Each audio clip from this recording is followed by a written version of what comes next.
terkait tudingan ijazah palsu. Pemeriksaan dilakukan di Mapolresta Solo, Saudara, dikarenakan alasan kesehatan yang sudah dikonfirmasi juga oleh kuasa hukum dari Joko Widodo. Jokowi diperiksa sebagai saksi pelapor atas laporannya di Polda Metro Jaya, di mana kasusnya, Saudara, saat ini sudah naik ke tahap penyidikan. Tadi Presiden ke-7 RI Joko Widodo hadir di Mapolresta Solo sekitar pukul 10:15 waktu Indonesia bagian Barat dan didampingi oleh tim kuasa hukumnya. Ada Yakub Hasibuan, ada Rifai Kusuma Negara, dan juga ada Firmanto Laksana. Sebelumnya, Saudara, pada hari Senin di Mapolresta Solo juga sudah diperiksa sejumlah saksi terkait dengan kasus ini. Dan menurut pihak kuasa hukum, Jokowi dengan senang hati menyambut pemeriksaan hari ini di Mapolresta Solo. Alasan kesehatan menjadi alasan kenapa Jokowi diperiksa di Mapolresta Solo, karena seharusnya pemanggilan dilakukan pada minggu lalu di Polda Metro Jaya. Jadi kita lihat tadi Bapak memasuki bersama dengan tim, kami juga mendampingi, dan dalam hal ini Bapak juga membawa dokumen-dokumen termasuk ijazah asli Bapak yang nanti akan diserahkan, akan disampaikan kepada penyidik, dan tergantung penyidik nanti apakah akan menggunakan dan atau melakukan penyitaan. Jadi tentu Bapak secara konsisten terus akan mengikuti proses hukum dan akan menghargai semua proses yang terjadi, dan hari ini dapat kita lihat penjadwalan Bapak untuk diminta keterangan dilakukan di Polres Solo. Saya rasa demikian. Ada pertanyaan? Untuk ke depan pemeriksaan selanjutnya apakah akan minta di Solo juga? Nah, kalau berikutnya ada pemeriksaan-pemeriksaan lebih lanjut, maka sesuai dengan situasi nanti. Kalau memang dipanggil di Jakarta, kita akan ke Jakarta. Dan kalau memang ada hal-hal lain, mungkin kita akan lakukan nanti sesuai dengan kebutuhan nanti. Jadi tadi antara lain dokumen-dokumen ijazah dari mulai SD, SMP, SMA, dan S1 Fakultas Kehutanan Universitas Gadjah Mada. Demikian. Berarti sudah bersiap nanti misal untuk dokumen itu disita sementara? Bisa. Tentu. Bapak secara konsisten dari awal sudah berkomitmen dan terus menyampaikan bahwa jika memang ijazah tersebut digunakan untuk penegakan hukum oleh penegak-penegak hukum termasuk di kepolisian dan nanti mungkin akan juga digunakan di pengadilan, akan diserahkan dan tentu mekanismenya sesuai dengan yang aturan yang ada. Laporan nama siapa yang Kita akan sapa Suparji Ahmad, Guru Besar Ilmu Hukum Universitas Al-Azhar Indonesia. Selamat siang Pak Suparji, dengan Bella di studio. Siang Mbak Bella. Pak, akhirnya Jokowi hadir sebagai saksi untuk kasus tudingan ijazah palsu. Bagaimana Anda melihat kasus ini? Apakah ini ada bukti keseriusan Pak Jokowi dengan datang ke Mapolresta Solo hari ini untuk diperiksa? Ya, itu menjadi bukti bahwa yang beliau lakukan kan sebagai pelapor kan gitu. Dan pada proses penyelidikan telah hadir untuk memberikan klarifikasi. Dan sekarang pada tahap penyidikan memberikan kesaksian. Dalam rangka apa? Dalam rangka mengumpulkan alat bukti, menemukan alat bukti untuk membuat terang benderang perkara dan menentukan siapa tersangkanya. Ini tahapan yang sangat penting gitu ya, karena tahapan ini ada berbagai upaya paksa, bisa penggeledahan, bisa penyitaan, bisa penetapan tersangka. Jadi tentunya ini adalah sebuah proses hukum yang telah berjalan sesuai dengan hukum acara yang berlaku. Kehadiran Pak Jokowi sebagai pelapor di Polresta Solo dengan alasan kesehatan tidak di Polda Metro Jaya, ini tentunya akan mengundang polemik gitu loh. bahwa kenapa di Solo, meskipun itu adalah menjadi satu kesatuan Kepolisian Republik Indonesia, bahwa pemeriksaan bisa dilakukan di Polres-Polres setempat. Yang terpenting adalah bagaimana bisa memberikan kesaksian. Tetapi mengingat bahwa ini menjadi perhatian publik, tentunya ada pihak-pihak yang akan mempertanyakan, ya. Kalau kemudian alasannya kesehatan, kenapa kemudian bisa hadir di forum kongres, dan juga kemudian apakah ada surat keterangan dokter yang menunjukkan alasan kesehatan sehingga tidak di Jakarta gitu kan, dan khawatir akan muncul berbagai polemik yang menganggap proses ini tidak transparan gitu loh. Itu yang harus diantisipasi oleh penyidik dalam hal ini, mengapa dilakukan di Polresta Solo.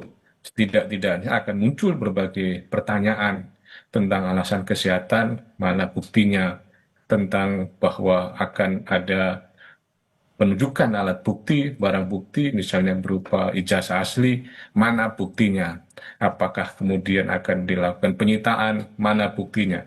Karena semua tahapan yang dilakukan adalah sebuah bagian rekonstruksi fakta dalam rangka menemukan alat bukti yang didukung dengan barang bukti. Tetapi kalau kembali pada pertanyaan di awal Mbak Bella tadi, apakah ini menunjukkan sebuah keseriusan? Ya tentunya ini adalah bagian yang dilakukan, mengingat bahwa yang bersangkutan sebagai pelapor dan kemudian pada waktu itu ada narasi sebagai pihak yang dicemarkan, telah dihina sehina-hinanya, maka ini adalah tahap penentuan siapa yang harus bertanggung jawab.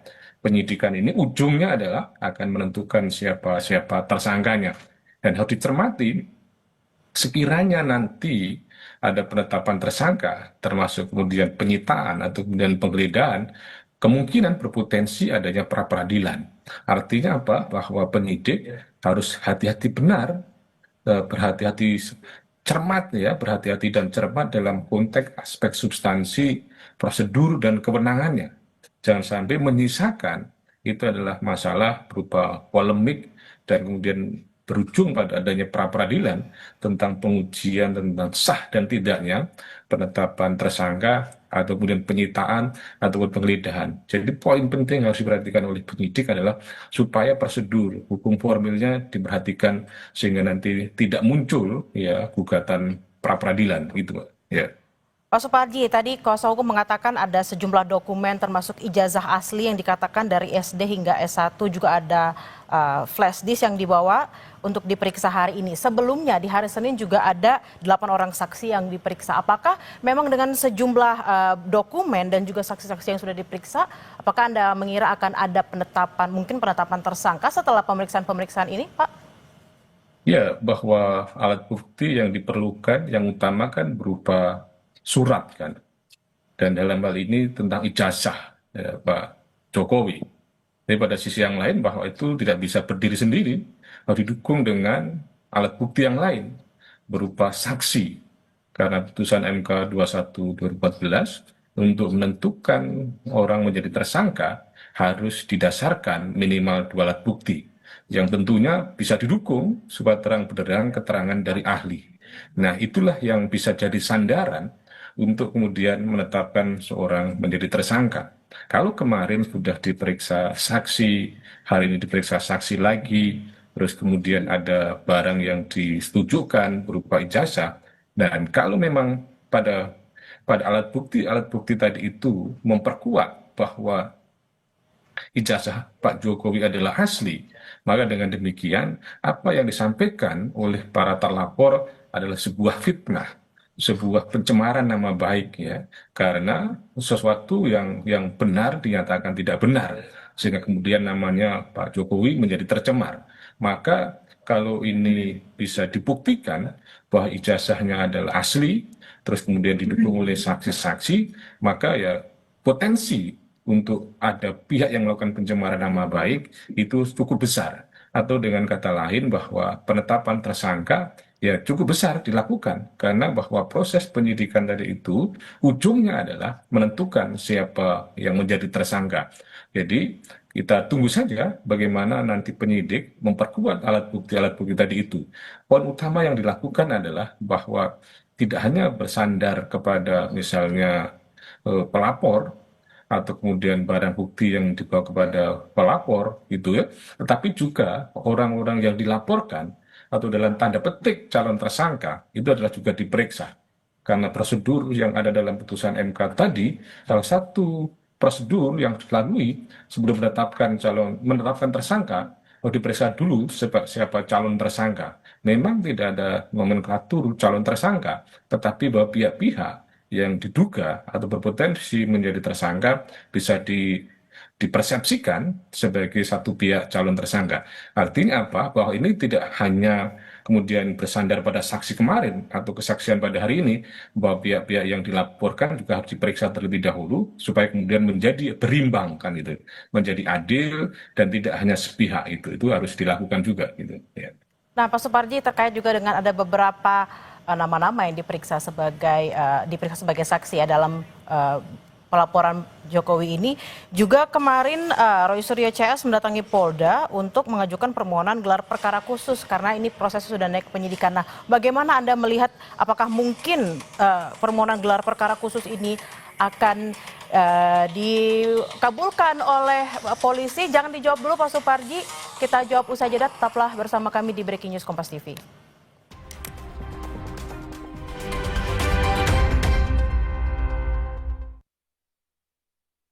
Tidak semua air itu aqua. Yang dipilih dari sumber air di gunung terlindungi, disaring bertahun-tahun oleh lapisan bebatuan, dan kaya akan mineral alami yang seimbang. Sehingga aqua terasa dingin tanpa didinginkan. Makan apa, Pak? Makan... gigi palsuku. Sate sama... Terlalu keras untuk gigi palsu. nasi uduk. Oke. Asik. Tapi nggak pakai kacang dan ikan teri ya. Tapi... Terlalu keras. Tanpa Poliden nggak bisa. ya, besok aja deh. Poliden, perekat gigi palsu. Gigitan dan daya rekat kuat hingga 12 jam. Dan mencegah terselipnya sisa makanan. Yuk makan. Kalau mulut bisa ngomong, pasti minta Poliden.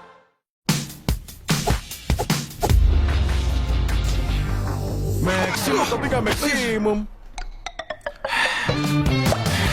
Bantu recharge dengan Maison Coco Boost dari kelapa hijau asli dan 808 mg elektrolit. Maison Coco Boost bikin lo on terus. Udah kali balik. On terus lah.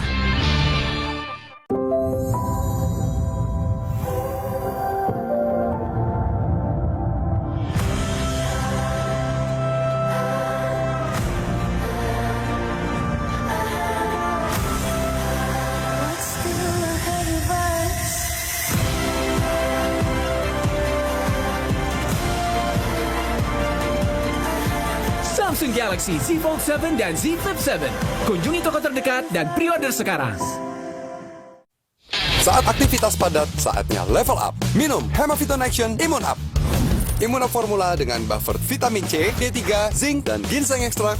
Bantu jaga daya tahan tubuh. Siap taklukkan hari. Jangan sampai drop dong. Minum Hemaviton Action Immune Up 1 kali sehari. Ready action lagi. Baru Hemaviton Action Energy Drink. Energi gue untuk siap action.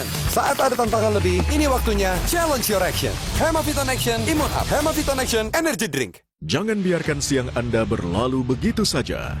Isi dengan berita terpercaya. Mulai dari kabar penting dalam negeri hingga peristiwa yang menjadi sorotan dunia. Karena siang hari adalah waktu yang tepat untuk menambah asupan informasi bernilai. Kompas Siang, setiap hari pukul 11 siang. Live di Kompas TV, didukung oleh...